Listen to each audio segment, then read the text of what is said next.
सत्संग जी प्रेम से कहना।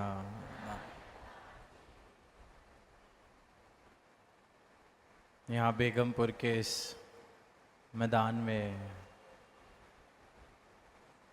सत्य का जिक्र हो रहा है, परमात्मा का जिक्र हो रहा है। प्रभु की प्राप्ति की जा सकती है, ये आवाज़ दी जा रही है। हमने प्रभु को प्राप्त किया है, ये गवाही दी जा रही है।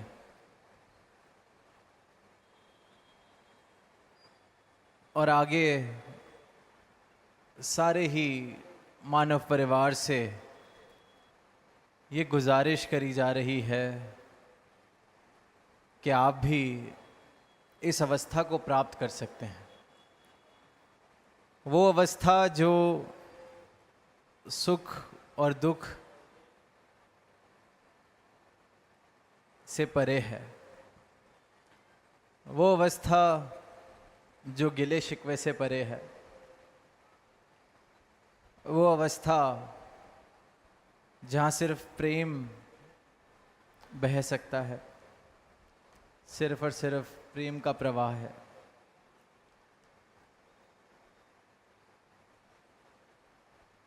वो अवस्था जहाँ दूर बैठा परमात्मा जिसको आवाज़ देने का प्रयास कर रहे हैं, जिसकी पूजा अर्चना कर रहे हैं, वो दूर बैठा परमात्मा जो शायद एक भ्रम है, शायद खुद भी आपको पूरा संदेह है या पूरा विश्वास है कि वो है भी कि नहीं, पर आवाज़ दे रहे हैं, इस परमात्मा को प्राप्त कर सकते हैं। और ये आवाज़ आज से नहीं दी जा रही, युगों युगों से यही आवाज़ सद्गुरु ने और उनके संतों ने दी है। फिर भी यही देखने को मिलता है कि बहुत छोटी मात्रा में किसी का जीवन इस दात को पाके रूपांतरित होता है। पर संत आवाज़ देते हैं, देते चले जाते हैं। और ये मात्रा छोटी क्यों रह जाती है, उसके पीछे एक ही कारण है कि परमात्मा चाहिए किसी को नहीं। मोक्ष, मुक्ति, आनंद किसी को नहीं चाहिए। परमात्मा नहीं, पदार्थ की चाहत है, पदार्थ की हसरत है। और क्यों ना हो, जीवन मिला है, संसार को भोगना है, तो अच्छे से भोगा जाए, उत्तम से उत्तम व्यवस्था हो। तो परमात्मा अगर किसी के जीवन में है भी, तो वो इसलिए है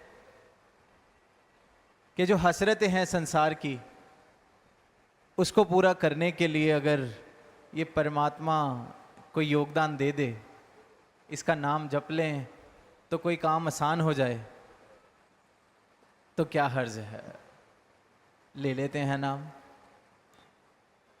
अभी ये जो अंतिम गीत था, संसार की क्या हालत है, एक एक पंक्ति में फर्क बताया गया है कि इंसान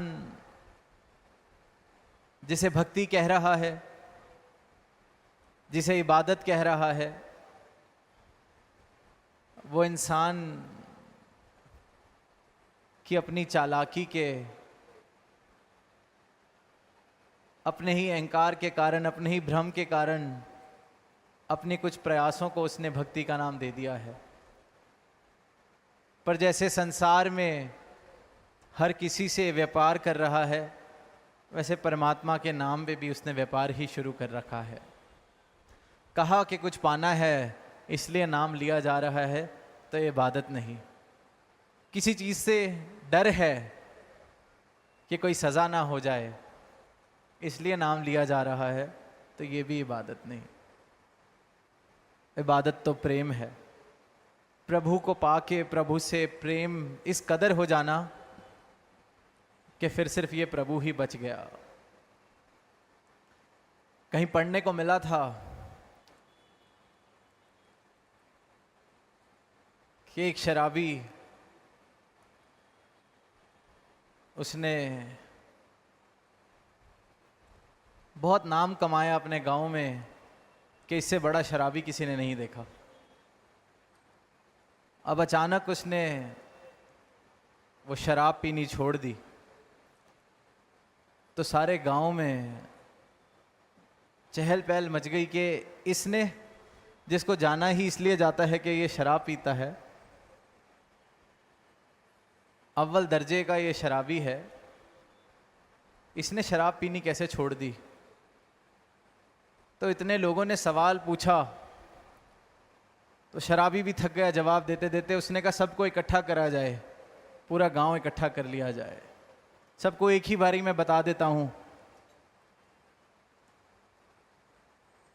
अब सारा गांव इकट्ठा हुआ तो सबको कहता है कि यहाँ रोज रोज पैसे खर्चने पड़ रहे थे शराब का इंतज़ाम करने के लिए। फिर मेरे जीवन में धर्म आया, किसी ने धर्म से मुझे मिलवा दिया और उन्होंने कहा कि यहाँ शराब पीनी छोड़ दो, जन्नत में तो नदियाँ बहती हैं शराब की, वहाँ आराम से पी लेना। तो शराब इसलिए छोड़ी गई कि जन्नत में नदियों में डूबेंगे, पैसा भी कोई नहीं लगेगा, जब मर्जी पिए, जितनी मर्जी पिए। इंसान भी यही एक गणित परमात्मा के नाम पे, धर्म के नाम पे कर रहा है। जिस चीज़ की वासना है उसका त्याग करने का नाटक के आगे जाके परमात्मा खुश होगा तो जन्नत में मुझे वो चीज़ दे देगा। जिस चीज़ का डर है उस डर को सार्थक ना होने दें, इसलिए परमात्मा का नाम, कि परमात्मा का नाम ले लूं ताकि मेरा कोई नुकसान ना कर दे, मुझे कोई जन्नत की जगह दोजक में ना भेज दे। और यही भ्रम और यही भ्रमों के आधार पर सारी ही दुनिया चलती चली आ रही है, चलती चली आ रही है। भ्रम इतने पुराने हो गए हैं, इतने पक्के हो गए हैं कि ये भ्रम ही सच बन गए हैं। मेरे अंधविश्वास ही सच बन गए हैं, मेरी अधूरी जानकारियाँ ही सत्य बन गई हैं। इतना पुराना रिश्ता हो गया है भ्रमों के साथ, इतना गहरा रिश्ता हो गया है सपने के साथ कि अब वही सत्य लगता है। सच्चाई की कोई बात भी करे तो वो इंसान पागल सा लगने लगता है। सपने इतने गहरे, इतने सच्चे हो चुके हैं कि मुझे इस बात का भी एहसास नहीं है, इंसान को इस बात का भी एहसास नहीं है कि यूं तो मैं सो रहा हूं। संत आवाज दे रहे हैं जाग जाओ, संत कह रहे हैं उठो जागो, उठ जाग मुसाफिर भोर भई, पर इंसान को यह मालूम ही नहीं है कि मैं सो रहा हूं। इस माया, इस संसार, ये भ्रम, ये संस्कृति, ये जो दुनिया ने मुझे सिखा दिया, पढ़ा दिया, बता दिया कि परमात्मा को नहीं पाया जा सकता, अगर पाना है तो ना जाने क्या क्या तपस्याएं, क्या क्या तप त्याग, कितनी ही बलिदान देने पड़ेंगे। तो इंसान ये बात मान गया है क्योंकि उसको लगता है ये तो बड़ा मुश्किल काम है, कौन ही करे, तो संसार ही ठीक है, संसार को ही भोग लिया जाए। फिर जब संत सदगुरु से ज्ञान लेके, ब्रह्म ज्ञान लेके ये आवाज़ देते हैं कि पाया जा सकता है, पाया क्या बल्कि तुम अंश ही हो इस परमात्मा के, तो ये जो सत्य है उस स्वप्न के आगे, उस सपने के आगे ये सत्य झूठा मालूम लगने लगता है। क्योंकि रिश्ता इतना गहन हो चुका है, रिश्ता इतना पुराना हो चुका है अपने भ्रमों के साथ। और इन भ्रमों से निजात केवल और केवल सदगुरु दिला सकते हैं। और एक ही विधि, एक ही उपाय मुझे मेरी पहचान करा देते हैं। जिस पहचान का जिक्र हो रहा है, जिस ज्ञान का जिक्र हो रहा है, ब्रह्म ज्ञान, और कुछ नहीं। सीधे सीधे सरल सरल तरीके से बोला जाए तो मेरी अपनी पहचान है। जिस परमात्मा को मैं साधन बना के बैठा हूँ, वो साधन नहीं, वही साध्य है। वो रास्ता नहीं, वो मंजिल है। वो कोई साधन नहीं है कहीं पहुँचने का, बल्कि जहाँ पहुँचना है वो मंजिल ही परमात्मा है। जिस जिसको इस बात का बोध हो गया, मतलब वो ब्रह्मज्ञानी है। ब्रह्म ज्ञान इसी बात का बोध है कि जिसको साधन समझ रहे हो, जिसको दूर समझ रहे हो, जिसको उपयोग कर रहे हो, वो उपयोग नहीं, साधन नहीं, दूर नहीं, वही साध्य है, वही मंजिल है। दूर नहीं है, ये रहा, वास ही उसमें है तुम्हारा। मोह को कहाँ ढूंढे बंदे, मैं तो तेरे पास में। जो ढूंढ भी रहे हैं वो कहीं मंदिर में जा रहे हैं, मस्जिद में जा रहे हैं, तीर्थ में जा रहे हैं, एकांत निवासों में जा रहे हैं। फिर आगे आ रहा है ये पंक्तियाँ कि ना मैं मंदिर में, ना मस्जिद में, ना एकांत निवास में, मुँह को कहाँ ढूंढे बंदे, मैं तो तेरे पास में। इतना करीब जो है, इतना करीब, शारक से नज़दीक अल्लाह है। कुरान कण कण में राम समाया है। हर ग्रंथ में पढ़ रहे हैं, हर संत की वाणी में सुन रहे हैं, दोहरा भी रहे हैं। रोज़ धार्मिक किताबें, धार्मिक स्थानों पर यही पाठ पढ़ा जा रहा है, रटा जा रहा है, दोहराया जा रहा है, पर कहीं चाहत ही नहीं है बोध करने की। जब अपना काम 15 मिनट, 20 मिनट, आधा घंटा, 1 घंटा रटन करने से चल रहा है, व्यापार अच्छा चलता है, सुबह 1 घंटा नाम ले लो। दुर्घटनाएं टली हुई हैं, शाम को आधा घंटा नाम ले लो। तो उससे आगे की यात्रा करनी क्यों है जब काम ठीक चल रहा है। पर संत यही आवाज़ दे रहे हैं कि काम तो ठीक चल ही जाना है। ये अवसर तो मिला है कि कल्याण हो सके, जो पाने योग्य है उसे पाया जा सके। कि आत्मा का जिक्र किया जा रहा है कि भटक रही है, इसका कल्याण कर लो। इस प्रभु जिसको साधन बना के बैठे हो, वो साध्य है।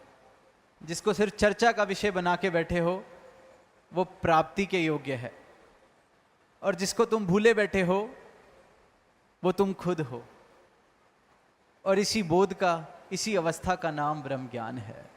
और ये मानव जन्म जिस जिसको मिला है, जिस जिस के पास ये श्वासें चल रही हैं, ये अवसर है कि इन श्वासों के चलते चलते ये बोध वो हासिल कर सकता है, ये प्राप्ति वो कर सकता है, अपनी आत्मा का कल्याण कर सकता है।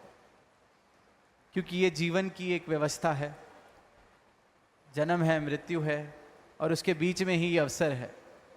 जिसने तो ये अवसर का उपयोग उठा लिया, वो तो बाजी जीत गया। और जो फिर इन्हीं भ्रमों के आधार पर स्वप्न को ही सच मानकर चलता रहा, फिर उसका जागना मुश्किल ही नहीं, नामुमकिन हो जाता है। क्योंकि एक सीमित समय हम सबको मिला है इस बोध को करने का, बोध को हासिल करने का। और साथ में सबको ही ये सक्षमता मिली है, सबको योगदान बनाया है, योग्य बनाया है कि इस दात को वो प्राप्त कर सकें। तो आज इस मैदान में यही एक बात कह के दास इजाज़त चाहेगा कि जो भी वंचित हैं, पर जिज्ञासा है, जो भी भ्रमों से अपने तंग आ चुके हैं, एक अवसर है कि भ्रमों से निजात पा ली जाए इस ब्रह्म की प्राप्ति से।